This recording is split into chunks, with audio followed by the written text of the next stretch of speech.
Hello guys, welcome back. இன்றைக்கி நம்ம take cook PLF தான் பார்க்க போகிறோம். Stay with me.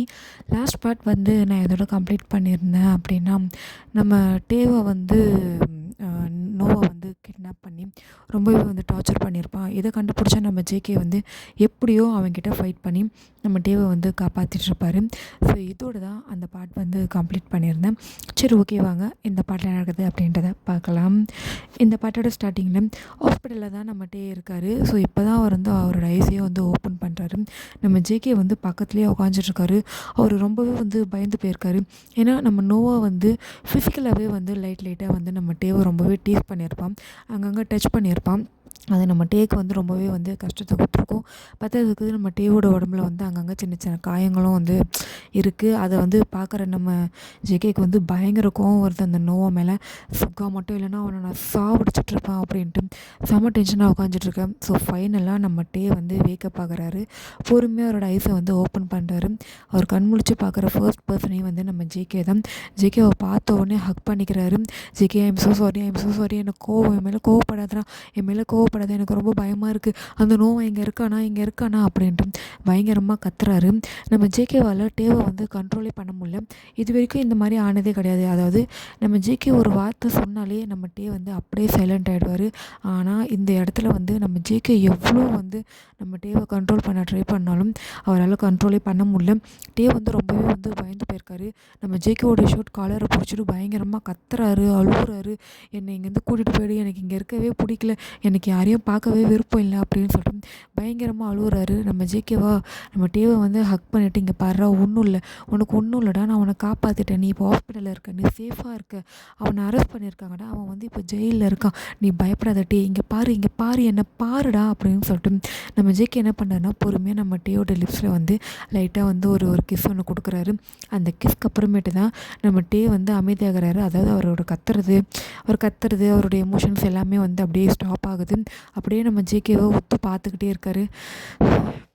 பயமுறுத்தாத டே, இப்போ ஓகேவா உனக்கு, கொஞ்சம் அமைதியாரு, நான் சொல்கிறது முதல்ல நீ காது கொடுத்து கேளு, நீ கத்திட்டே இருந்தனா நான் சொல்கிறது எப்படி உனக்கு புரியும்? இல்லை ஜேகே, அது வந்து தப்பெல்லாம் உன் மேலே தான். உன்னை யார் இன்றைக்கி வெளியில் போக சொன்னது? என் பேச்சை கேட்காம, அதுவும் என்கிட்ட சொல்லாமல், என் பெர்மிஷன் இல்லாமல் நீ வெளில போயிருக்க. உனக்கு எவ்வளோ தைரியம், எனக்கு உன் மேலே எவ்வளோ கோவம் தெரியுமா? அதெல்லாம் விடு, இப்போ நீ சேஃபாக இருக்க, அந்த நோவா இங்கே இல்லை, அவனை நான் ஃபைனலாக பிடிச்சிட்டேன், அவனை சுகா அரெஸ்ட்டும் பண்ணிட்டான், அவன் இப்போ ஜெயிலில் இருக்கான், ஓகேவா? நீ இப்போ ரொம்ப ரொம்ப சேஃபாக இருக்க, என் கூட இருக்க, நீ பத்திரமா இருக்க, புரியுதா அப்படின்ட்டு நம்ம ஜேகே சொல்ல இப்போ தான் நம்ம டேக்கே வந்து புரியுது. அப்படியே சுற்றி பார்க்குறாரு. பார்த்தா அவர் வந்து ஹாஸ்பிட்டலில் இருக்கார். நான் ரொம்ப பயந்துட்டேன் ஜேகே, அதை பற்றி நம்ம இங்கே பேச வேணாம், எதுவாக இருந்தாலும் நம்ம வீட்டுக்கு போய் பேசிக்கலாம் அப்படின்னு சொல்லிட்டு அப்படியே திரும்பி வெளியில் இருக்கிற பாடி கார்டை வந்து கூப்பிட்றாரு. அவனுங்களும் உள்ளே வரானுங்க. சொல்லுங்கள் பாஸ், டாக்டரை வர சொல்லுங்கள், டே வந்து கண் முழிச்சிட்டான்னு சொல்லுங்கள், நான் சீக்கிரம் வர சொன்னேன்னு சொல்லுங்கள். ஓகே பாஸ் அப்படின்னு சொல்லிட்டு அந்த 2 பாடி கார்டுமே வெளில போயிடுறாங்க. வெளில போனால் நம்ம சுகா வந்து, அதாவது நோவா வந்து எந்த செக்ஷனில் வந்து அவன் மேலே கேஸ் வந்து ஃபைல் பண்ணலாம் அப்படின்ட்டு அவர் வந்து அவரோட ஹையர் அஃபிஷியல் கிட்டே வந்து பேசிகிட்ருக்காரு. இவனுங்க போய்ட்டு நம்ம சுகா கிட்டே இன்ஃபார்ம் பண்ணிடுறானுங்க, இந்த மாதிரி டே வந்து கண் முழிச்சிட்டாரு அப்படின்ட்டு. ஓகே, நான் போய் பார்க்குறேன், நீ போய்ட்டு டாக்டரை வர சொல்லு அப்படின்னு சொல்லிட்டு சுகா உள்ளே போனால் நம்ம டே வந்து பெட்டில் படுத்திருக்காரு. நம்ம ஜேகே வந்து சைடில் நின்றுட்டுருக்காரு. சுகாவை பார்த்த உடனே டேக்கு வந்து சுகாவை நல்லாவே தெரியும். ஜேகேவோட ஃப்ரெண்ட், அதுவும் வந்து சுகா வந்து இந்த சிட்டியில் வந்து ஒரு ஹையர் அஃபிஷியலாக இருக்கார், அதாவது போலீஸ் அந்த ஒரு டிபார்ட்மெண்ட்டில் ஹையர் அஃபிஷியலாக இருக்கார். நம்ம சுகாவை பார்த்த உடனே தேங்க்யூ சுகா அப்படின்ட்டு நம்ம டே சொல்ல, ஒன்றும் பிரச்சனை இல்லைடா, நீ சேஃபாக கிடச்சதே எனக்கு ரொம்ப சந்தோஷம். ஜேகே தான் ரொம்ப பயந்துட்டான். அவன் இப்போ நீ கண்ணை முழிச்சவே தான் அமைதியாக இருக்கான். இவ்வளோ நேரம் ஹாஸ்பிட்டலே 2 ஆக்கிட்டான். இங்கே பாரு டே, நான் சொல்கிறேன் தப்பாக எடுத்துக்காத. ஜேகே உங்ககிட்ட வந்து ஒரு சில விஷயம் ரூடாக நடந்துக்கலாம், உன்னை வெளியில் அனுப்பாமல் வீட்டுக்குள்ளேயே வச்சுருக்கலாம். ஆனால் அவன் இருக்கிற பிஸ்னஸில் ரொம்ப அதெல்லாம் ஆபத்தான ஒரு லைனில் இருக்கான். அவன் உன்னையும் ப்ரொடெக்ட் பண்ணணுன்னு நினைக்கிறான். அதனால தான் அவன் உன்னை வீட்டில் இருக்க சொல்லிட்டு அவன் ஒர்க்குக்கு போயிருக்கான். நீ மீட்டிங்குன்ட்டு கிளம்பியிருக்க, தப்பு இல்லை, ஆனால் நெக்ஸ்ட் டைம் இந்த மாதிரி பண்ணாத, ஓகேவா? ஓகே சுகா, நான் பண்ண மாட்டேன். சரி, ஓகே, நீ நல்லா ரெஸ்ட் எடு. ஜிகே, எனக்கு ஸ்டேஷன்லேருந்து கால் வந்துகிட்டே இருக்கு, அர்ஜென்ட்டாக அங்கே போகணும், நான் வீட்டுக்கு டிஸ்சார்ஜ் பண்ணதுக்கப்புறம் எனக்கு சொல்லு, நான் அங்கே வந்து டேவை பார்க்குறேன். ஓகேடா மச்சான், அப்புறம் நீ பண்ண ஹெல்ப்க்கெலாம் தேங்க்ஸ்டா. ச்சே! என்னடா தேங்க்ஸ்லாம் நமக்குள்ளே போய்ட்டு. நான் கிளம்புறேன். நீ சேஃபாக பார்த்துக்கோ. பத்திரமா அவன வீட்டுக்கு கூப்பிட்டு போ. அவன் வீக்காக இருக்கான். கொஞ்சம் ஹெல்த்தியான ஃபுட்லாம் கொடு. 2 நாளைக்கு ஒர்க்குக்கு எங்கேயும் போகாமல் அவன் பக்கத்துலேயே இருந்து பார்த்துக்கோ. நான் கிளம்புறேன் அப்படின்னு சொல்லிட்டு நம்ம சுகா வந்து அங்கேருந்து கிளம்பிடுறாரு. அவர் வெளில போகவும் டாக்டர் வந்து உள்ளே வரவும் கரெக்டாக இருக்குது. அவர் வந்து நம்ம கிட்ட பேசுகிறாரு. எப்படி இருக்குது? எங்கேயாவது பெயின் இருக்கா? எல்லாம் ஓகேவா? அந்த மாதிரி எல்லாமே கேட்டுட்டு, ஓகே சார், நீங்கள் இன்னும் ஒரு 2 ஹவர்ஸில் நான் டிஸ்சார்ஜ் மாதிரி எழுதி கொடுத்துட்றேன். நீங்கள் 2 மணி நேரம் கழிச்சு கிளம்பலாம். என்ன 2 மணி நேரம் ஆகுமா? இப்போவே அனுப்ப முடியாதா? இல்லை சார், இப்போ வார்டை மாற்றணும். அங்கேருந்து ஒரு எப்படி இருந்தாலும் ஒரு 1 ஹவராவது நாங்கள் மானிட்டர் பண்ணுவோம். அதுக்கப்புறமேட்டு தான் நாங்கள் டிஸ்சார்ஜ் பண்ணுறதா ஒரு பிளானில் இருக்கேன். கண்டிப்பாக 2 ஹவர்ஸ் ஆகிடும் சார். சரி, ஓகே அப்படின்னு சொல்லிட்டு நம்ம ஜிகே சாரிடம் அந்த டாக்டரும் ஓகே சார் பார்த்துக்கோங்க அப்படின்ட்டு வெளில போயிறாரு. சாரி ஒரே நிமிஷம் டாக்டர்கிட்ட ஒரு சில இன்ஃபர்மேஷன்லாம் கேட்கணும் அப்படின்னு சொல்லிட்டு ஜிகே என்ன பண்ணுறாருன்னா அந்த டாக்டரை ஃபாலோ பண்ணி அவரோட கேபின்கே வந்து போயிடுறாரு. போனால் அந்த டாக்டர் வந்து அங்கே அப்போ தான் உள்ளே போய் உட்காராரு. என்ன சார் சொல்லுங்கள், என்ன விஷயம்? இல்லை, அவனோட ப்ளட்டில் ஒரு டிஃப்ரெண்ட்டான ட்ரக் வந்து இருக்குதுன்னு சொன்னீங்களே, அது என்னென்னு நான் தெரிஞ்சுக்கலாமா? சார், அது வந்து என்னை பற்றி உங்களுக்கு தெரியும்ல, இல்லைனா இதை போலீஸ்கிட்ட தான் சொல்லுவீங்களா? அப்படின்னா ஓகே, என் ஃப்ரெண்டு சுகாவை வர சொல்கிறேன். அப்படிலாம் இல்லை சார், இன்னும் ரிப்போர்ட் வரலை. அது வரத்துக்கும் இன்னும் ஒரு 15 மினிட்ஸ் ஆகும். ரிப்போர்ட் எல்லாம் கலெக்ட் பண்ணிட்டு என்னோடய செக்ரட்டரி வந்துகிட்ருக்காரு. ஒரு 15 மினிட்ஸ் மட்டும் வெயிட் பண்ணுறீங்களா? நான் அதை ஃபுல்லாக மானிட்டர் பண்ணிட்டு நான் சொல்கிறேன். ஓகே டாக்டர், கண்டிப்பாக எனக்கு அந்த ரிப்போர்ட் வேணும். ஷோர் சார், நான் கண்டிப்பாக கொடுக்குறேன் அப்படின்னு சொல்லிட்டு நம்ம ஜேகேவும் வந்து அப்படியே அந்த ரூமுக்கு வந்துடுறாரு. அதாவது அங்கேருந்து நம்ம டேயோட ரூமுக்கு வந்துடுறாரு. இங்கே வந்து பார்த்தா நம்ம டே வந்து படுத்துட்ருக்காரு. அவர் வந்து என்ன தான் நல்லா பேசினாலும், நல்லா எல்லோரையும் பார்த்தாலும் அவரோட பாடி வந்து ஒரு வீக்காக இருக்குது. அதை வந்து அவர் நல்லாவே ஃபீல் பண்ணுறாரு. ஸோ வாஷ்ரூம் போகலாம் அப்படின்னு சொல்லிட்டு பொறுமையாக அந்த பெட்டில் வந்து இறங்கி எழுந்து தான் நிற்கிறாரு. ஆனால் அவரால் நிற்கவே முடியல. அப்படியே ஃபேட் அவுட் ஆகி கீழே விழுறாரு. இதை வந்து கரெக்டாக நம்ம ஜேகே வந்து அந்த டோர் ஓப்பன் பண்ணிட்டு வரவும் நம்ம டே கீழே விழ போகவும் கரெக்டாக இருக்குது. வேகமாக டே பாத்திரா அப்படின்னு சொல்லிட்டு ஜேகே வேகமாக வந்து பிடிச்சிடுறாரு. அதுக்கப்புறமேட்டு தான் நம்ம டேக்கே தெரியுது, என்ன ஜேகே நான் கீழே விழ பார்த்தேனா? ஆமாண்டா, ஸ்லிப் ஆகிடுச்சின்னு நினைக்கிறேன். ஒழுங்காக காலை வைக்க மாட்டியா? ஜேகே இல்லை, நான் நல்லா தான் இருக்கேன். ஆனால் என்னால் நிற்க முடியல. என்னோடய பாடிலாம் ரொம்ப வீக்காக இருக்க மாதிரி நான் ஃபீல் பண்ணுறேன். என் உடம்புலாம் ரொம்ப டயர்டாக இருக்குது. நான் ரொம்ப எப்படி சொல்கிறது, ஒரு வாரம் சாப்பிடாம கொள்ளாமல் ஒரு இருட்டு ரூம்குள்ளே இருந்தால் நான் எவ்வளோ டயர்டாக இருப்பேன், அந்த மாதிரி நான் ஃபீல் பண்ணுறேன்டா. ஏன்னு எனக்கு ஒன்றுமே புரியல அப்படின்ட்டு எங்கே வந்து நம்மளோட டே வந்து சொல்லிகிட்ருக்க. இதை கேட்குற கேட்கா, அது ஒன்றும் இல்லைடா, நீ அந்த ரூமில் இருந்தல்ல, ஸோ அவன் வேறு உன்னை அடிச்சிருப்பான்ல, அதனால தான் நீ இப்படி வீக்காக இருக்குன்னு நினைக்கிறேன். அது மட்டும் இல்லாமல் டாக்டர் ஒரு 2 டேஸ்க்கு நீ வீக்காக இருப்பேன்னு தாண்டா சொன்னார். ஓ அப்படியா, சரி, நான் கொஞ்சம் வாஷ்ரூம் போகணும், வாடா நான் கூப்பிட்டு போகிறேன், இதில் என்னடா இருக்குது அப்படின்னு சொல்லிட்டு நம்ம ஜேகே வந்து நம்ம டே கூடயே வந்து வாஷ்ரூம் கூப்பிட்டு போகிறாரு. அங்கே போய் நிற்க வைக்கிறாரு. சரி ஜேகே, நீ வெளியில் போ, நான் கொஞ்சம் யூஸ் பண்ணிட்டு வந்துடுறேன். ஏய் என்ன லூஸா நீ? கொஞ்ச நேரத்துக்கு முன்னாடி தான் வெளில போனேன், இந்த இடத்துல விட்டுட்டு என்னாலாம் வெளில போய் நிற்க முடியாது, நானும் கூடவே இருக்கேன். ஜேகே ப்ளீஸ், நான் நல்லா தான் இருக்கேன், நீ போ. நோ வே, நான் இருக்கேன்னா இருப்பேன், நான் திரும்பி நிற்கிறேன், நீ போயிட்டு வா அப்படின்னு சொல்லிட்டு ஜேகே வந்து வெளில போகிற மாதிரியே இல்லை. அவர் திரும்பியும் நிற்கிறாரு அவர் சொன்ன மாதிரியே. நம்ம ஜேகேவும் வந்து வாஷ்ரூம் யூஸ் பண்ணிட்டு ஃபேஸ் வாஷ்லாம் பண்ணிட்டு ஜேகே போகலாம் அப்படின்னு சொல்ல அவர் பொறுமையாக கூட்டிகிட்டு அப்படியே வெளில வந்துடுறாரு. வெளில வந்து அந்த பெட்டில் படுக்க வச்சுட்டு ஸோ வெயிட் பண்ணிகிட்ருக்காரு. கரெக்டாக வந்து ஒரு சிஸ்டர் வந்து கூப்பிட்றாங்க, சார் உங்களை டாக்டர் கூப்பிட்டாரு அப்படின்ட்டு. ஓகே, ரிப்போர்ட் தான் வந்துருச்சு போல் அப்படின்னு சொல்லிட்டு ஒரு 10 மினிட்ஸ் நான் வந்துடுறேன், பெட்லேருந்து இறங்காத அப்படின்னு சொல்லிட்டு அங்கே ஒரு பாடி கார்டை கூப்பிட்டு நிற்க வச்சுட்டு நம்ம ஜிகே என்ன பண்ணுறாருன்னா டாக்டரோட ரூமுக்கு போகிறாரு. அங்கே போனால் அவராக அந்த ரிப்போர்ட்டை பார்த்துட்டு திருன்னு வந்து முடிச்சிட்ருக்காரு. டாக்டர் கூப்பிட்டீங்களா? ஆமாம் சார், வாங்க கொஞ்சம் உட்காருங்க, உங்ககிட்ட ஒரு முக்கியமான விஷயம் பேசணும். என்ன சார், என்னாச்சு, ரிப்போர்ட் வந்துருச்சா? எஸ் சார், ரிப்போர்ட் வந்துருச்சு, இதோ அதை தான் நான் பார்த்துட்ருக்கேன். ஓகே சொல்லுங்கள், ஒன்றும் பிரச்சனை இல்லைல்ல? சார் அது வந்து சொல்லுங்கள், என்னாச்சு? இல்லை சார், டேயோட பாடியில் அவரோட பிளட்டில் கிடச்சது வந்து ரொம்ப ரேரான ஒரு ட்ரக் சார்.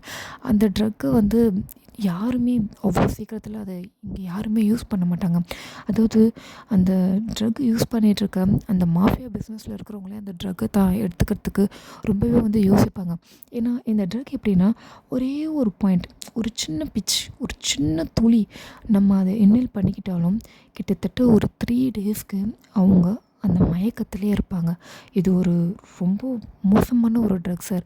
அது மட்டும் இல்லாமல் இது வந்து நம்ம ஒரு அளவாக எடுத்துக்கணும். இதை ஒரு அளவுக்கு மேலே இது நம்ம பாடிக்குள்ளே நம்ம இன்ஹேல் பண்ணிக்கிட்டோம் அப்படின்னா நம்ம பாடியில் இருக்கிற ஒரு ஒரு பார்ட்டும் வந்து செயலிழக்க ஆரம்பிச்சிடும். அதாவது கிட்னி, லிவர், லங்ஸ், ஸோ ஃபைனலாக ஹார்ட், அதுக்கும் மேலே இருக்கிற நம்ம பிரெயின், இது எல்லாமே வந்து அதோடைய வேலையை நிறுத்தி ஆல்மோஸ்ட் வந்து கோமா. அந்த last one is brain dead. அவ்வளோதான், முடிஞ்சு போச்சு. அந்த மனுஷன் செத்துருவான். அப்படி ஒரு மோசமான ட்ரக்ஸ் சார் இது. இது எப்படி நம்ம டேசரோட பாடியில் இருக்குன்னு தான் எனக்கு தெரியல அப்படின்னு சொல்ல நம்ம ஜேகேக்கா பயங்கர கோவம் வருது. அதாவது நோவாக நினச்சி அவன் தான் வந்து நம்ம டேக்கு ட்ரக் கொடுத்துருக்கான், அதுதான் கன்ஃபார்ம் இல்லையா. ஸோ செம்ம டென்ஷனில் இருக்கார். உடனே என்ன பண்ணுறாருன்னா, இதோடைய காப்பி எனக்கு வேணும், 2 காப்பியாக கொடுத்துருங்க, அண்ட் ஒரிஜினல் எனக்கு வேணும் அப்படின்னு சொல்லி அந்த டாக்டர் வந்து ஒத்துக்க மாட்டேங்கிறாரு. சார் நான் ஃபைல் எனக்கு வேணும் சார், எனக்கு ஒரு காப்பி வேணும், நான் ஹாஸ்பிட்டலில் வைக்கிறோம் சார், ரெக்கார்டில் காட்டணும். பாருங்கள், எனக்கு எல்லாமே புரியுது. ஆனால் இந்த ட்ரக் விஷயம் இப்போதைக்கு நான் சொல்கிற வரைக்கும் வெளியில் போகக்கூடாது. ஸோ நீங்கள் என்கிட்ட கொடுங்க, என்னோடய பிரச்சனைலாம் முடிஞ்சதுக்கப்புறமேட்டு இந்த காப்பியை நானே பர்சனலாக எடுத்துகிட்டு வந்து கொடுக்குறேன் அப்படின்னு சொல்ல அந்த டாக்டர் வந்து சரி ஓகே சார் அப்படின்ட்டு கொடுத்துட்றாரு. ஸோ இப்போதைக்கு நம்ம டேக்கு வந்து ஒரு நார்மலான, அதாவது ஸ்டெப்ஸ்லேருந்து கீழே விழுந்துட்டார், அப்படியே தான் அடிபட்டிருக்கு அப்படின்ட்டு ரெக்கார்டை ஃபைல் பண்ணி அந்த டாக்டர் வந்து இப்போதைக்கு நம்ம ஜேகேக்கு ஹெல்ப் பண்ணிடுறாரு. அந்த ரிப்போர்ட்டை வாங்கிட்டு வேகமாக நம்ம ஜேகே என்ன பண்ணாருன்னா வெளியில் வந்து அவரோட பாடி கார்டு கிட்ட வந்து இந்த ரிப்போர்ட்டை கொடுத்து இது டே கண்ணுக்கு போகவே கூடாது, அது மட்டும் இல்லாமல் இது சேஃபாக எடுத்துகிட்டு போய்ட்டு என்னோடய லாக்கரில் வை அப்படின்னு சொல்லிவிட்டு நம்ம டேவை கூட்டிகிட்டு இப்போ வீட்டுக்கு கிளம்பலாம் அப்படின்னு சொல்லிடுறாங்க. ஸோ டிஸ்சார்ஜ் பண்ணிடுறாங்க. டேவை கூப்பிட்டு ஹாஸ்பிட்டல்லேருந்து வெளில வராரு. நம்ம டே ரொம்ப ரொம்ப வந்து டயர்டாக இருக்கார். ஸோ நம்ம டாக்டர் என்ன பண்ணுறாரு அப்படின்னா அவருக்கான டேப்லெட்ஸ் எல்லாமே பர்சனலாகவே கொடுத்துருக்காரு. அதில் வந்து 3 டேப்லெட் வந்து நைட்டில், அதாவது நல்லா தூங்குறதுக்கான டேப்லெட். இந்த ட்ரக் எடுத்துக்கிட்டவங்க வந்து டயர்டாகவே இருப்பாங்க, ஆனால் அவங்களுக்கு தூக்கமே வராது. நைட் எது பகல் எது எதுவுமே தெரியாது. அவங்க எவ்வளோ ட்ரை பண்ணாலும் அவங்களால தூங்க முடியாது. ஒரு 3 to 4 டேஸ்க்கு நம்ம டே இப்படி தான் இருப்பாருன்னு சொல்லிட்டு நான் உங்களுக்கு வந்து ஸ்லீப்பிங் பல்ஸ் வந்து நான் சஜஸ்ட் பண்ணுறேன். அதை கொடுங்க, ஒன்றும் பிரச்சனை இல்லை. மற்றபடி அவரோட பாடியில் இருந்த ட்ரக்கை நான் எடுத்துட்டேன். அதோடைய கொஞ்சம் மைன்யூட்டான பவர் அவரோட பாடியில் இருக்குது. ப்ளட்டில் கலந்ததுனால கொஞ்சம் அவர் டயர்டாக இருப்பார். டேப்லெட்ஸ் எடுத்துக்கோங்க, விட்டமின் டேப்லெட், கால்சியம் டேப்லெட் எல்லாமே கொடுத்துருக்கேன். 3 டேஸ்க்கு கண்டினியூ பண்ணுங்கள். எதனா ப்ராப்ளம்னா எனக்கு பர்சனல் நம்பர் நான் கொடுக்குறேன், எனக்கு கால் பண்ணுங்கள் அப்படின்னு சொல்லி அந்த டாக்டர் இவங்களை அனுப்பிச்சி விட்டுட்டு அவர் கேபினுக்கு போயிடுறாரு. அங்கேருந்து நம்ம ஜேகே என்ன பண்ணுறாருன்னா நம்ம டேவை கூட்டிகிட்டு வீட்டுக்கு வந்துடுறாரு. ஆல்மோஸ்ட் வந்து 7:30 நைட் வந்து 7:30 ஆகிடுது. வீட்டுக்கு வந்தோடனே அங்கே இருக்கிற மெய்டு என்ன பண்ணிடுறாங்கன்னா நம்ம டேக்கு வந்து ஒரு ஃப்ரெஷ்ஷான ஃபுட்டு ரெடி பண்ணுறாங்க. அது மட்டும் இல்லாமல் கொஞ்சம் ஃப்ரூட்ஸ் வந்து எடுத்துகிட்டு வர சொல்கிறாரு. நம்ம ஜேகே என்ன பண்ணாருன்னா டேவை ரூமுக்கு தூக்கிட்டே போகிறாரு. கார்லேருந்து இறங்குனதுலேருந்து தூக்கிட்டு தான் போகிறாரு. ஜேகே என்னால் இறங்கி நடந்து வர முடியும்டா, அடம் பிடிக்காத டே, என்னை கோவப்படுத்தாத, எனக்கு உன் மேலே இருக்கிற கோவம் இன்னமும் குறையல, உனக்கு உடம்பு சரியில்லை, அதனால தான் நான் உன்னை எதுவும் பண்ணாமல் உன்னை எதுவும் திட்டாமல் அமைதியாக இருக்கேன். உங்கள் உடம்பு நல்லாகட்டும், அப்புறம் இதை பற்றி நான் பேசுகிறேன், இப்போதைக்கு வாயை மூடு அப்படின்னு சொல்லிட்டு நம்ம ஜேகே என்ன பண்ணாருன்னா கோவமாக நம்ம டேவை வந்து ரூமுக்கு தான் தூக்கிட்டு போகிறாரு. போகிற வழியில் நம்ம ஜேகேவால் நம்ம டேவை பார்க்கவே முடியல. ஏன்னா டே ரொம்ப ரொம்ப டயர்டாக இருக்காரு. அப்படியே வந்து எப்படி இந்த மயங்கி விழுவாங்க பார்த்தீங்களா, அந்த மாதிரி துப்புக்குன்னு வந்து நம்ம ஜேகே மேலே அவரோட ஷோல்டர் மேலே சாஞ்சிடுறாரு. நம்ம டே என்ன பண்ணுறாருன்னா அப்படியே படுத்துட்டு இருக்க நம்ம ஜேகே வேகமாக என்ன பண்ணணும் ரூமுக்கு கூப்பிட்டு போய்ட்டு அவரோட பெட்லேயே படுக்க வச்சுட்டு பக்கத்துலேயே உட்காந்துருக்காரு. ஓகேவா இப்போது? ஓகே ஜேகே, நான் நல்லா தான் இருக்கேன், என்னன்னு தெரியல, டயர்டாக இருக்கேன், அவ்வளோதான். சரி விடு, சாப்பிட்டா சரியாயிடும் அப்படின்னு சொல்லிட்டு அந்த மேடை வந்து கூப்பிட்றாரு. அவங்க ஃபுட் எடுத்துகிட்டு வந்து கொடுக்குறாங்க. இவரே ஊட்டி விட்றாரு. ஊட்டி விட்டுட்டு டேப்லெட்ஸ்லாம் கொடுத்துட்டு அந்த டாக்டர் கொடுத்த தூக்க மாத்திரையும் அந்த டேப்லெட்டோட கலந்து கொடுத்துட்றாரு. இவர் அதாவது அந்த டேப்லெட்டை போட்டால் ஒரு 10 மினிட்ஸ் தான். நம்ம ஜேகே கையை பிடிச்சி பேசிக்கிட்டே இருக்காரு. என் மேலே கோவப்படாத ஜேகே, ஐம் ஸோ சாரிடா, நான் பண்ணது தப்பு தான், சாரி ஜேகே, நான் மன்னிச்சிரு அப்படின்னு சொல்லி அந்த லைனை சொல்லி முடிக்கிறதுக்குள்ளேயே அவர் தூங்கிடுறாரு. நம்ம டே தூங்கிட்டான் அப்படின்னும் போது தான் நம்ம ஜேகேக்கு கொஞ்சம் நிம்மதியாகவும் இருக்குது. ஏன்னா அவன் தூங்குறதுக்கு ரொம்பவே கஷ்டப்படுறான். அதை நம்ம ஜேகேவால் நல்லாவே ஃபீல் பண்ண முடியுது. இப்போவாது இவன் தூங்குறானே அப்படின்னு சொல்லிட்டு என்ன பண்ணுறான்னா அந்த மேடை வந்து நான் ஒரு முக்கியமான வேலையை வெளில போகிறேன், நீங்கள் உள்ளேருந்து என் டேவை பார்த்துக்கோங்க அப்படின்னு சொல்லிட்டு ஃபுல்லாக வீட்டை சுற்றி பயங்கரமான ப்ரொடெக்ஷன், பயங்கரமான பாடி கார்ட்ஸை வந்து அங்கங்கே நிற்க வச்சுட்டு இவர் பர்சனலாக கார் ட்ரைவ் பண்ணிவிட்டு வெளில போகிறாரு. எங்கே போகிறாருன்னு பார்த்தா ஸ்டேஷனுக்கு தான் போகிறாரு. அங்கே போனால் நம்ம சுகா வந்து நோவாவை போட்டு உரின்னு உரிச்சிட்ருக்கான். நோவா வந்து பயங்கரமான அடி, உடம்புலாம் சரியான பெல்ட்டில் அடி வாங்கியிருப்பான் போல். ஒரு மூலையில் உக்காந்துட்ருக்கான். எந்த அடியாடா அடிப்ப அப்படின்ட்டு. இங்கே அதாவது நோவாவே வந்து டயர்டாக இருக்கான்னா நம்ம சுகா அதுக்கு மேலே டயர்டாக இருக்காரு. அப்படியே சேரில் சாஞ்சு உக்காந்துட்டு தண்ணி குடிச்சிட்டு உக்காந்துட்ருக்காரு. எவ்வளோ தான் அடிக்கிறது இவனை, எனக்கு ரொம்ப டயர்டாகிடுச்சப்பா அப்படின்னு சொல்லிட்டு உக்காந்துட்ருக்கேன். கரெக்டாக நம்ம ஜேகே உள்ளே வராரு. ஜேகேவை பார்த்த உடனே அங்கே ஒர்க் பண்ணிகிட்டு இருந்த மற்ற எல்லா போலீஸ் ஆஃபீஸர்ஸுமே அமைதியாக வெளில போயிடுறாங்க. நம்ம சுகாவா, என்ன ஜேகே இந்த டைமுக்கு இங்கே வந்திருக்க? வீட்டுக்கு வந்துட்டானா இல்லை ஹாஸ்பிட்டலில் இருக்கானா? நீ ஏன் இங்கே இருக்க அவன் கூட இல்லாமல் அப்படின்னு சொல்ல ஜேகே வேகமாக வந்து நம்ம டீயோட பிளட் ரிப்போர்ட் இருக்குல்ல அதை எடுத்துகிட்டு வந்து நம்ம சுகா கிட்டே தான் கொடுக்குறாரு. சுகா ஓப்பன் பண்ணி பார்க்குறாரு. ஓப்பன் பண்ணி பார்த்துட்டு, இந்த ட்ரக்கா, இது ரொம்ப ரேரான ட்ரக் ஆச்சேடா. இதுதான் இப்போ என் டீயோட உடம்புல அவனோட பிளட்டில் மிக்ஸ் ஆகிருக்கு. என்னடா சொல்கிற? அதனால தான் அவன் இவ்வளோ வீக்காக இருக்கானா? ஆமாம், இப்போ கூட அவன் வீக்காக தான் இருக்கான்னு சொல்லிட்டு டாக்டர் சொன்ன எல்லா விஷயத்தையுமே சொல்கிறாரு. அது மட்டும் இல்லாமல் இப்போ டேப்லெட் கொடுத்து அவனை தூங்க வச்சுட்டு நான் வந்திருக்கேன். எனக்கு இந்த ட்ரக்கு யார் இவனுக்கு சப்ளை பண்ணதுன்ட்டு எனக்கு தெரிஞ்சே ஆகணும். எனக்கு தெரிஞ்சு இந்த ட்ரக்கை இவனே ரெடி பண்ணியிருக்க வாய்ப்பு இருக்குல்லடா. வாய்ப்பே கிடையாது. அவனுக்கு எந்த மூலம்லாம் கிடையாது. எவனோ ஒருத்தன் இந்த ட்ரக்கை சப்ளை பண்ணியிருக்கான். அது யாருன்னு எனக்கு தெரிஞ்சே ஆகணும். அவன்கிட்ட விசாரித்து சொல்லு. இப்போ தாண்டா அவனை உரின்னு உரிச்சிட்டு வந்து நானே உட்காந்துருக்கேன். செம்ம டயர்டாக இருக்கேன்டா அப்படின்னு சொல்ல நம்ம ஜேகேவா, அப்போ நான் பார்த்துக்கிறேன்டா அப்படின்னு சொல்லிட்டு இந்த லாக்கப் ஓப்பன் பண்ணிட்டு அப்படியே உள்ளே போவாரா. சுகாவா, அப்படிலாம் போகக்கூடாதுரா அப்படின்ட்டு அவரும் பின்னாடியே வராரு. அங்கே உள்ளே போன உடனே நம்ம ஜேகேவா அந்த நோவா தலைமுடியை பிடிச்சி இழுத்து வச்சு சரியான அடின்னு அடிக்கிறாரு. அதாவது சுகா அடித்ததை விட டபுள் மடங்கு சரியான ஷாட்டு நம்ம நோவாக்கு. அதாவது நம்ம ஜேகே அடித்த அடையில் அவன் மயங்கியே விழுந்துடணும். ஜேகே ஏன் இந்த மாதிரி பண்ணுறான் அப்படின்னு சொல்லிட்டு நம்ம சுகா ஜேகேவை கண்ட்ரோல் பண்ணி வெளியில் இழுத்துட்டு வராரு. வெளில இழுத்துட்டு வந்து நம்ம ஜேகேவை ஒரு வாரமாக நிற்க வச்சுட்டு வெளியில் அதான் நிறைய பேர் வெளில போனாங்க இல்லையா போலீஸ் ஆஃபீஸர்ஸ், அதில் ஒருத்தரை கூப்பிட்டு சீக்கிரமாக டாக்டர் வர சொல்லுங்கள், அவனுக்குள்ளே ரொம்ப அடிபட்டிருக்கு, அவனை வந்து ட்ரீட்மெண்ட் பார்க்க சொல்லுங்கள் அப்படின்னு சொல்ல அவரும் வந்து போயிடுறாரு. கரெக்டாக அந்த இடத்துக்கு நோவோட அப்பா வந்துடுறாரு. தான் பையன் வந்து இந்த ஸ்டேஷனில் தான் இருக்கான் அப்படின்ட்டு. அவர் வந்து தான் பையன் இப்படி இருக்கிறத பார்த்துட்டு அவ்வளோதான் சுகா கிட்டேயும் ஜேகே கிட்டேயும் சிறான சண்டைக்கு வராரு. ஆனால் ஜேகேவை பார்த்தோன்னே அவரும் கொஞ்சம் பயப்படுறாரு. இதுக்காக என் பையனை எப்படி அடிச்சு அப்படின்னு கேட்க, உன் பையன் பண்ண வேலைக்கு அவனை வேறு என்ன பண்ண சொல்கிறேன்? என் டேக்கு இப்போ இப்படிப்பட்ட நிலமை வந்திருக்கிறதுக்கு உன் பையன் தாண்டா காரணம். அவனால் எழுந்திருக்க முடியல, நிற்க முடியல, ஒருத்தரை பார்த்து பேச முடியல, ஒரு 5 நிமிஷம் கூட அவனால் உட்கார முடியலடா. என் டேவை கஷ்டப்படுத்தின உன் பிள்ளைய இந்த ஜெயிலுக்குள்ளேயே வச்சு சாவடிக்கிறேன்டா நான் அப்படின்ட்டு நம்ம ஜேகே எகிற நம்ம சுகா கண்ட்ரோல் பண்ணாரு. ஜேகே இந்த மாதிரி பண்ணாதான் அப்புறம் எனக்கு தாண்டா பிரச்சனை, அவன் கொண்டு வர அமைதியாருடா, அந்த ட்ரக் அவனுக்கு யாரும் சப்ளை பண்ணான்ட்டு தெரிய வேணாவா அப்படின்னு சொல்ல நம்ம ஜேகே அப்படியே சைலண்ட் ஆயிடுறாரு. என்ன ட்ரக்கு, என்ன சப்ளை, யார் என்ன பேசுகிறீங்கன்னு சொல்லிட்டு எங்கள் நோவோட அப்பா கேட்க நம்ம சுகாவா அந்த ஃபைலை தூக்கி அப்படியே இருந்தாலும் மூஞ்சிலே அடிக்கிறான். உன் புள்ள பெரிய உத்தமன், நல்லவன், ரொம்ப நல்ல பையன், சின்ன பையன், அவனுக்கு ஒன்றுமே தெரியாது. நான் நீங்கள் என்கிட்ட அந்த பேச்சு பேசுனேன். எப்படிப்பட்ட ட்ரக் அவன் யூஸ் பண்ணியிருக்கான் பாரு, அதுவும் மேலே யூஸ் பண்ணியிருக்கான். இந்த கேஸை நான் ஃபைல் பண்ணேன்னு வச்சுக்கோயேன், உன் புள்ள ஆயுசுக்கும் வெளில வர முடியாது. கடைசியாக அவனோட பாடி தான் வெளில வரும் ஜெயிலிருந்து அப்படின்னு சொல்லி அந்த ஃபைலை ஓப்பன் பண்ணி பார்த்த நோவோட அப்பாவுக்கு பயங்கர ஷாக். ஆக்சுவலாக வந்து எவ்வளோ பெரிய மாஃபியா, அதாவது இந்த சிட்டியில் நம்ம ஜேகே ஒரு பெரிய மாஃபியா, அவருக்கு அப்புறமேட்டு வந்து நம்ம நோவோட அப்பா இருக்கார். ஸோ அவருக்கு கீழே நிறைய பேர் ஒர்க் பண்ணுறவங்க, நிறைய மாஃபியாஸ்லாம் இருக்காங்க. ஆனால் யாருக்குமே இந்த ட்ரக் வந்து கிடைக்கல. அது மட்டும் இல்லாமல் இந்த ட்ரக் வந்து ரொம்ப ரேரு, இதை எடுத்துக்கிட்டால் ரொம்ப பெரிய பிரச்சனையாகும், இதனால் நிறைய பேர் சாகிறதுக்கும் வாய்ப்பு இருக்குன்ட்டு நம்ம ஜேகேக்கு இது முன்னாடியே தெரியும். இந்த ட்ரக்கை பற்றி எல்லாமே நம்ம ஜேகேக்கு தெரியும். அதனால் இந்த பிஸ்னஸை வந்து தானே எடுக்கக்கூடாது, வேறு யாரும் இந்த சிட்டியில் பண்ணக்கூடாதுன்னு சொல்லிட்டு அப்போவே இந்த ட்ரக் வெளியில் வந்த சமயத்துலேயே நம்ம ஜேகேவும் சுகாவும் சேர்ந்து தான் இதை வந்து ஸ்டாப் பண்ணியிருப்பாங்க. இந்த சிட்டிக்குள்ளே இந்த ட்ரக் இல்லவே இல்லைன்ட்டு கன்ஃபார்ம் பண்ணியிருப்பாங்க. ஆனால் இப்போது இந்த ட்ரக் எப்படி நம்ம நோவா கிட்ட வந்தது அப்படின்றது தான் கொஸ்டின். இந்த ட்ரக்கை பற்றி நோவோட அப்பாவுக்கும் நல்லாவே தெரியும். இது ரொம்ப மோசமான ஒரு ட்ரக், இது ஒரு பாயிண்ட் அழகமாக எடுத்துக்கிட்டால் கூட உயிரே போயிடும் அப்படின்றது வந்து இவருக்கும் நல்லாவே தெரியும். அப்போ என் பையன் இந்த ட்ரக்கை யூஸ் பண்ணுறான்னா அப்போ அவன் இந்த ட்ரக்கை எடுத்துக்கிட்டு இருக்கானா அப்படின்ட்டு பயங்கரமாக ஷாக் ஆகுறாரு. இவனை அப்படி தான் என்ன பண்ணுறதுன்னு தெரியலையே அப்படின்ட்டு திருன்னு முழிச்சிட்ருக்காரு. உடனே நம்ம ஜேகே என்ன சொல்கிறாருன்னா, நான் போய் டேவை பார்க்கணும், இவன் கண் முழிச்சதுக்கப்புறம் எதனா உண்மையை சொல்கிறானான்னு பாரு அப்படின்னு சொல்லிட்டு அங்கே வந்து வேகமாக கிளம்பிடுறாரு. சுகாவா, இங்கே பாருங்கள் சார், உங்கள் பையனை பார்க்குறதுக்கு நான் நோ சொல்ல மாட்டேன். ஸோ டாக்டர் வந்து போகிற வரைக்கும் நீங்கள் வெயிட் பண்ணுங்கள். நான் சொல்லியும் கேட்கல, ஜேகே கேட்டு அவன் அடித்து அதனால் இவன் மயங்கிட்டான், வாயவே திறக்கல. ஒரு அப்பாவா அவன்கிட்ட இருக்கிற உண்மையை வாங்கி என்கிட்ட சொல்லுங்கள். இந்த ட்ரக்கை பற்றி உங்களுக்கு நல்லாவே தெரியும். உங்கள் பையன் இதில் பெருசாக மாட்டிக்கிட்டு இருக்கான். அவன் லைஃப்பும் அவன் உயிரும் சேஃபாக இருக்கணும்னா அவன் வாயை திறந்தால் தான் முடியும். இந்த ட்ரக்கை யார் சப்ளை பண்ணான்ட்டு விசாரித்து சொல்லுங்கள் அப்படின்னு சொல்லிட்டு நம்ம சுகா வந்து அந்த லாக்கவுட் அந்த இது ஓப்பன் பண்ணி விடுறாரு. இவரும் வந்து தன் பையன் பக்கத்தில் போய் நின்றுட்டுருக்காரு. டாக்டரும் வராரு, செக் பண்ணுறாரு. ஸோ அவர் அங்கே நின்றுட்டுருக்காரு.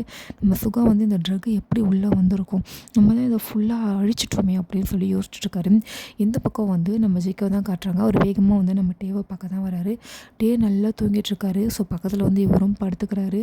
இதே மாதிரி நைட் வந்து பாஸ் ஆகுது. மார்னிங் ஒரு 7:30 அந்த மாதிரி இருக்கும். நம்ம ஜேகே ரூம் டோரை வந்து யாரோ நாக் பண்ணுறாங்க. யாரா அது நேற்றுக்கே அப்படின்ட்டு ஜேகே செம்ம கடுப்பில் வந்து ஏஞ்சிக்கிறாரு. பார்த்தா நம்ம டே நல்லா தூங்கிட்டு இருக்கான். இன்னமும் வந்து அந்த டேப்லெட் நல்லாவே வேலை செய்யுது. ஸோ நல்லா தூங்குறான். நல்லா தூங்கட்டும் அப்படின்னு சொல்லிட்டு பொறுமையாக நம்ம டேவோட லிப்ஸ்லையும் நம்ம டேவோட ஃபோர்லையும் கிஸ் பண்ணிவிட்டு டோர் ஓப்பன் பண்ண தான் போகிறாரு. என்னடா பிரச்சனை உங்களுக்கு, ஏன்டா கதவு தட்டுறீங்க 7:30 மணிக்கெலாம் அப்படின்னு சொல்லிட்டு டோரை ஓப்பன் பண்ணேன். வந்திருக்கிறது வந்து நம்ம லீ. யாருன்னு உங்கள் எல்லாருக்குமே நல்லா தெரியும். லீ வந்து நம்ம டேவோட பர்சனல் செக்ரட்டரி. ஸோ நம்ம டே கம்பெனியில் அவன் வந்து செக்ரட்டரியாக வந்து ஒர்க் பண்ணுறான். ஸோ அவனுக்கு வந்து இந்த விஷயம் வந்து இப்போ தான் தெரியுது. ஸோ அவன் வந்து நம்ம டேவை பார்க்க தான் வந்திருக்கான். சிக்கே பாஸ் இல்லையா, இவ்வளோ மார்னிங்லாம் வந்திருக்க, கொஞ்சம் இன்ஃபார்ம் பண்ணிட்டு வந்திருக்கலாம்ல. இல்லை, அது வந்து எனக்கு கொஞ்சம் நேரத்துக்கு முன்னாடி தான் பாஸ்க்கு ஒரு சின்ன ஆக்சிடெண்ட் ஆயிடுச்சு அப்படின்னு தெரியும். அதான் அவரை பார்த்துட்டு போகலான்னு வந்தேன். உள்ளே தான் தூங்கிட்டுருக்கான், வா வந்து பாரு, டிஸ்டர்ப் பண்ணாத, அவன் டேப்லெட் போட்டு தூங்கிட்டுருக்கான் அப்படின்னு சொல்ல இவனும் உள்ளே வரான். நம்ம ஜேகே வந்து அவரும் பின்னாடி ஃபாலோ பண்ணிட்டு வராரு. நம்ம லீ வந்து கொஞ்சம் தள்ளி நின்று பார்த்துட்ருக்கான். நம்ம டே வந்து நல்லா படுத்துட்ருக்காரு. நல்ல தூக்கத்தில் இருக்காரு, செம்ம ஆழ்ந்த தூக்கத்தில் இருக்காரு. உடனே வந்து இவனை சொன்னேன், சரி இரு, வெளில பாடிகார்ட்ஸ் யாருனா இருக்காங்களா? இருந்தாங்க, ஆனால் இப்போது இல்லை, நான் வரும்போது தான் கீழே இறங்கி போனாங்க. அப்படியா, எனக்கு பயங்கரமாக தலை வலிக்குது, நான் போய்ட்டு ஒரு காஃபி கேட்டுட்டு குடிச்சிட்டு வரேன், நான் வர வரைக்கும் நீ கொஞ்சம் டேவை பார்த்துக்கிறியா? ஓகே, நான் பார்த்துக்கிறேன் அப்படின்னு சொல்லிட்டு லீயை வந்து நம்ம டே பக்கத்தில் உட்கார வச்சுட்டு நம்ம ஜேகே என்ன பண்ணுறாருன்னா கீழே போகிறாரு. நம்ம லீயோ அமைதியாக உட்காந்துட்டு என்ன பாஸ் ஆச்சு, உடம்பு எப்படி இருக்குது, இப்போ ஓகேவா உங்களுக்கு அப்படின்ற மாதிரி பேசிகிட்டே உட்காந்துட்ருக்கான். ஒரு ஃபியூ மினிட்ஸ் ஆகுது. கொஞ்சம் நேரத்தில் நம்ம ஜேகே என்ன பண்ணாருன்னா காஃபி கப்போட மேலே வராரு. லீக்கும் காஃபி எடுத்துகிட்டு வந்திருப்பாரு. அதை எடுத்துகிட்டு வந்து லீக்கு கொடுக்குறாரு. இல்லை பரவாயில்ல, நீ காஃபி நிறைய குடிப்பன்ட்டு டே அடிக்கடி சொல்லுவான், கேள்விப்பட்டிருக்கேன், இந்த குடி அப்படின்னு சொல்லிட்டு 2 பேரும் வந்து மாறி மாறி உட்காந்துட்டு காஃபி குடிச்சிட்ருக்காங்க. என்ன, நான் ரொம்ப நேரமாக குரல் கொடுத்து பார்த்தேன், ஏஞ்சிக்கவே இல்லை, கூப்பிட்டியா? நைட்டு அவன் டேப்லெட் போட்டு தூங்கவே இல்லையா, அதனால ஸ்லீப்பிங் பெல்ஸ் போட்டு ஓகே, ஒன்றும் பிரச்சனை இல்லைல்ல அப்படின்னு கேட்க நம்ம ஜிக்கு வந்து எல்லா விஷயத்தையும் சொல்கிறாரு. இந்த மாதிரி ஒரு ட்ரக் இருக்குது, ஸோ இதெல்லாம் ஆச்சு அப்படின்னு சொல்லிட்டு ஒரு 4 டேஸ்க்கு அவன் ஆஃபீஸ் பக்கம் வரமாட்டான். அவனோட பெண்டிங் ஒர்க்ஸ் எல்லாமே கொஞ்சம் நீ பார்த்துக்கோ, முக்கியமான மீட்டிங்ஸ் அவன் என்னென்னலாம் அட்டென்ட் பண்ணணும், சிக்னேச்சர் ஒர்க், ஃபைல் ஒர்க், அது எல்லாமே கொஞ்சம் நீ பார்த்து முடி.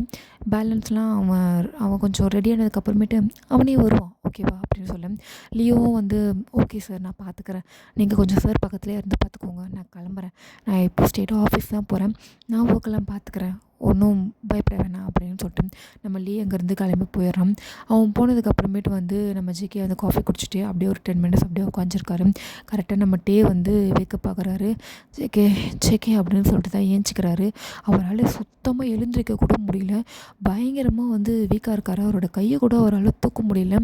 ஜிகே, எனக்கு என்ன ஆச்சு ஜிகே, என் உடம்புல ஏன் இந்த மாதிரி இருக்குது, என்னால் என்னையே ஃபீல் பண்ண முடியல ஜிகே, என் உடம்புக்கு என்ன ஆச்சு ஜிகே அப்படின்னு பயப்படேன். ஒன்றும் இல்லைடா, உனக்கு ஒன்றும் கிடையாது, உனக்கு ஒன்றும் பிரச்சனை இல்லை, நீ கொஞ்சம் நல்லா ரெஸ்ட் எடு, ஒரு 4 டேஸ்க்கு நீ ரெஸ்ட் எடுத்தனா சரியாக போயிடும்.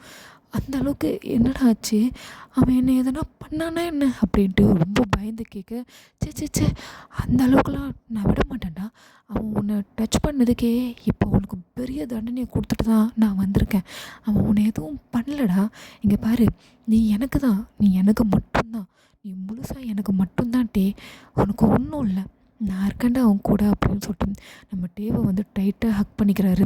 நம்ம ஜேகே அப்படியே பொறுமையாக நம்ம டேவை வந்து ஹக் பண்ணிவிட்டு அவரோட ஃபேஸ் ஃபுல்லாக வந்து அவருக்கு வலியே தெரியக்கூடாதுன்ற மாதிரி பொறுமையாக கிஸ் பண்ணுறாரு.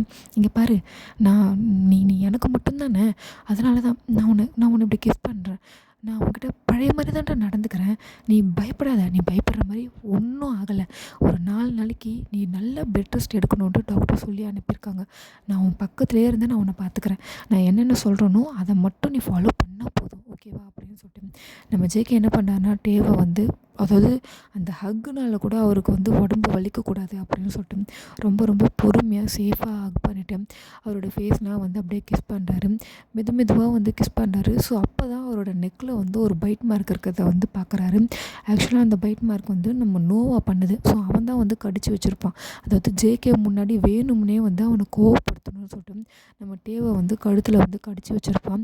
அதை பார்க்குறாரு. நம்ம டேக்கு வந்து அந்த இடத்துல நம்ம ஜேகே கை வச்ச உடனே அந்த அவருக்கு நல்லாவே ஃபீல் ஆகுது. ஆக்சுவலாக வந்து நார்மலாக இருக்கும்போது அது பெருசாக வலி எடுக்காது. ஆனால் இப்போ அவர் ரொம்ப ரொம்ப வீக்காக இருக்கார் இல்லையா? ஸோ அதனால் அவரோட கையில் வந்து டைட்டாக பிடிச்சா கூட அவரோட கையை பிடிச்சா கூட அவருக்கு வந்து பயங்கரமாக பெயின்ஃபுல்லாக இருக்குது. ஸோ இதை பார்க்குறாரு. ஸோ அந்த பைட் மார்க்னால இவன் எதுவும் வந்து அன்கம்ஃபர்டபுளாக ஃபீல் பண்ணக்கூடாது அப்படின்னு சொல்லிட்டு நம்ம ஜேகே வந்து பொறுமையாக நம்ம டேவோட நெக்கில், அவரோட சீக்ஸில், அவரோட செஸ்ட்டில் அப்படின்னு சொல்லிட்டு மெதுவாக வந்து கிஸ் பண்ணுறாரு. ஸோ இந்த கிஸ் வந்து நம்ம டேக்கு வந்து ரொம்பவே வந்து கொஞ்சம் வார்மாக இருக்குது அண்ட் ரொம்ப கம்ஃபர்டபுளாகவும் இருக்குது. ஸோ அதை வந்து நம்ம ஜேகேவும் நல்லா ஃபீல் பண்ணுறாரு. நம்ம கிஸ் பண்ணதுனால இவனுக்கு கொஞ்சம் ஓகேவாக இருக்குது அப்படின்னு சொல்லிட்டு ஸ்டாப் பண்ணாமல் அந்த கிஸ்ஸை வந்து அப்படியே கண்டினியூ பண்ணிக்கிட்டே இருக்காரு. கொஞ்சமாக அப்படியே கீழே இறங்குறாரு. அவரோட ஷோல்டரில், அவரோட ஸ்டொமக்கில் அப்படின்னு சொல்லிட்டு அவரால் என்னென்னலாம் எங்கெங்கெல்லாம் கிஸ் பண்ண முடியுமோ ஸோ அங்கங்கெல்லாம் பொறுமையாக நம்ம டேவை வந்து கிஸ் பண்ணிக்கிட்டு அவரை கொஞ்சம் ஒரு நல்ல வார்ம்னஸை வந்து அவர் கொடுக்குறாரு. ஓகே கைஸ், இதோட இந்த பார்ட் வந்து நான் இங்கேயே கம்ப்ளீட் பண்ணிடுறேன். நெக்ஸ்ட் பார்ட் வந்து சீக்கிரமாக பார்க்கலாம். தேங்க்யூ ஃபார் வாட்சிங். டாட்டா, பை பை.